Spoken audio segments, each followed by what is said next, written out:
There's a lot to unpack here. Let's start on a lighter note. What instantly drew me to Shauna Chung's video, Strings Attached, was her love for music, specifically classical music. The piece that spun the strings of her life, Claire de Lune, can easily pull one in.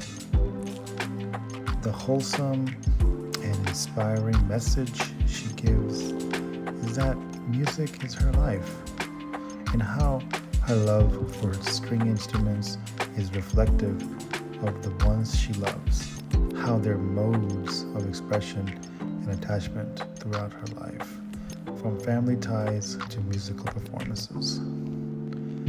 The concept of anti-mastery is one I take to heart because, as an artist, I agree that a creative profession should not be all about it being a pursuit for its profession or role. Rather, it should be about how it connects and resonates with you and your art. The closing note is one that's very interesting because of the digital world, and the physicality is something that should be noted. Their unique relationship. And the best way I can describe this relationship is that art isn't stationary, but interactive and tangible to all our senses. Now, to counter memory.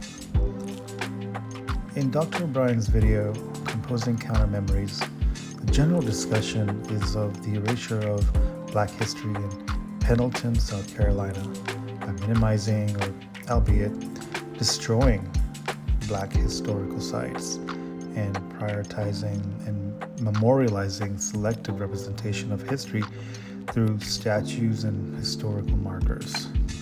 What really struck me was the story about the child being marginalized in such a divisive community, and how the community is still holding fast to this old racist mentality of what I see as a residual segregation. Growing up in Georgia, I never would think twice of such places where history is memorialized, like Stone Mountain, Georgia.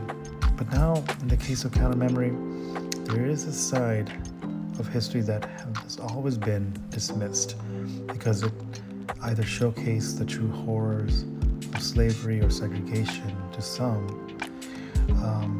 but mostly how, in a way to conceal it, it's easier to memorialize the South's grace and charm than to remind newer generations of a brutal past.